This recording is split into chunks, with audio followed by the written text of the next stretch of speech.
So I just showed you how to open Premiere Pro. Now I'm going to go into how to import your media. You can click right here and select this import, and you can also drag and drop it in right there. I'm going to be showing you with footage from my Thailand video, so I'm going to come into this folder. I just had it saved on my desktop. Find out where you had your footage. Click this. You can select certain videos, but I'm going to want to use all of the folders videos, so I'll just do that. Then import.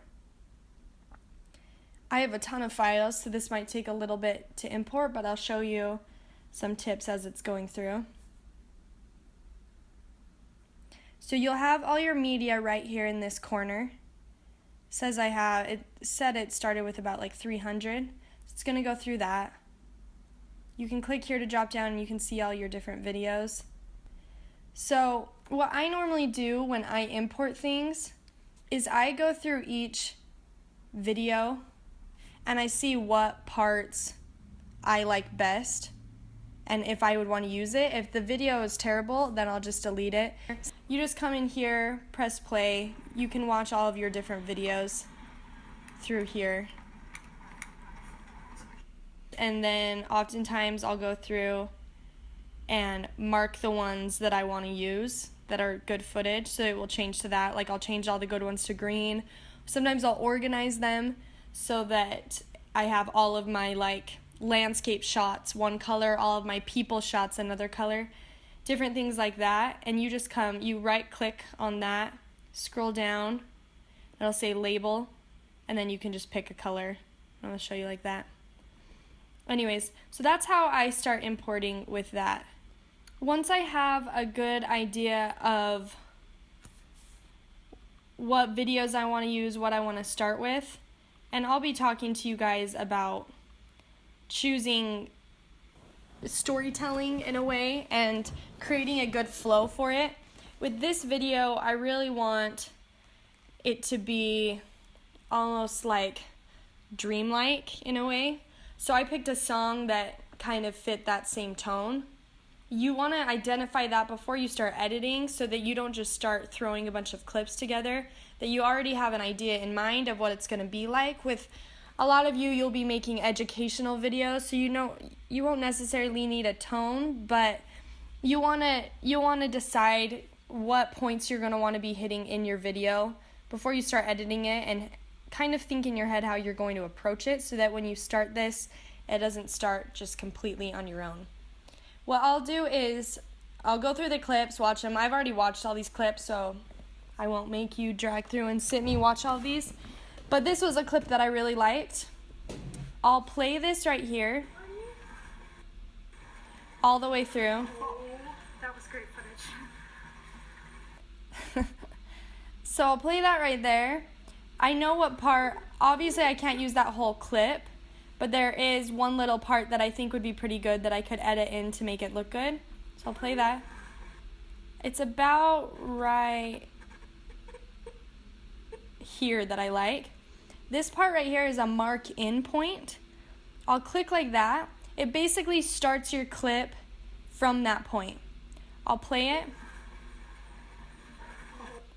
That's where I kind of want it to end. That's when the action stops. So I'm going to do this mark out point. You can see right here that this is highlighted just this area. You can drag it to the side or whatnot, but I like it right there. What I do then, after I've just selected the part that I wanted, I just drag it into the timeline.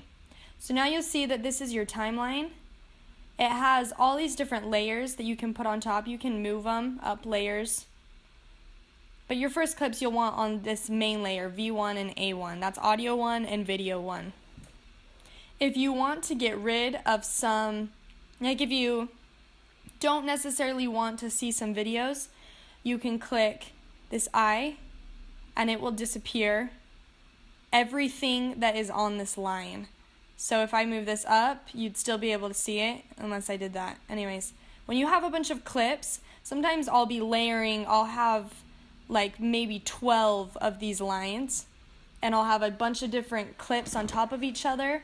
I'll just erase some of the layers just so I can organize it a little better. That's when I'm doing things a little crazy. Yeah, same with the audio as well.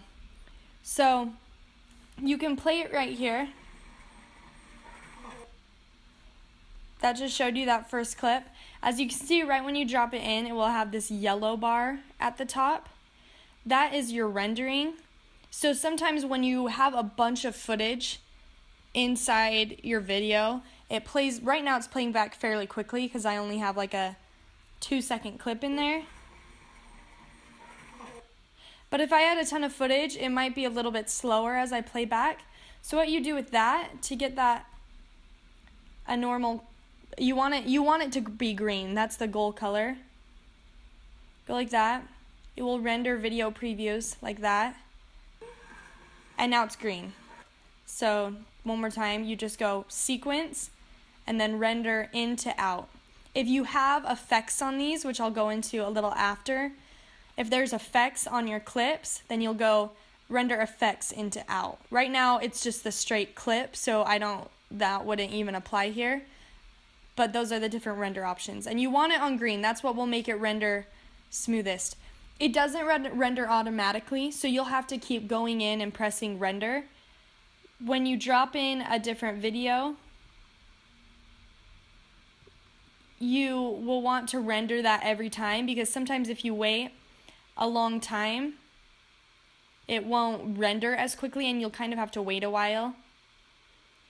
So that's basically the first importing. That's kind of how you'll get your project started. I'll go into all these tools in the next video.